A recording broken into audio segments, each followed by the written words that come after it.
माझं नाव पृथ्वीराज सयाजीराव देशमुख। मला आज पुढारीनं समाजगौरव पुरस्कारानं आज गौरवलेलं आहे आणि खरं तर मी आयुष्यामध्ये जे जे काही चांगली कामं केली त्याच्यावर प्रकाश टाकण्याचं काम दैनिक पुढारीनं केलेलं आहे।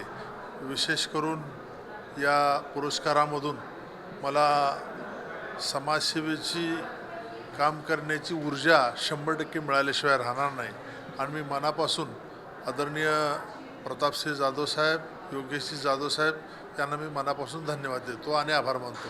सर, आजपर्यंत आपल्याला अनेक पुरस्कार मिळाले असतील, आपण ते स्वीकारलेले आहेत। पुढारीचा हा पुरस्कार, त्यातही महा आयकॉन्स या नावाचा पुढारीचा पुरस्कार या सगळ्या पुरस्कारांपासून कसा वेगळा आहे? पुढारीचा पुरस्कार म्हणजे पुढारी हा सामान्य माणसाच्या हृदयात पोचलेला एक वृत्तसमूह आहे आणि खरं तर पुढारीनं पुरस्कार देणं म्हणजे 100% आपण आयुष्यामध्ये नक्की चांगलं काम केलं ह्याची पोच पावते असं म्हणावं लागेल। सर, एखादा पुरस्कार देताना त्यामागची भावना असते, एकतर कौतुक करण्याची आणि दुसरं पुढील वाटचालीसाठी शुभेच्छा देण्याची।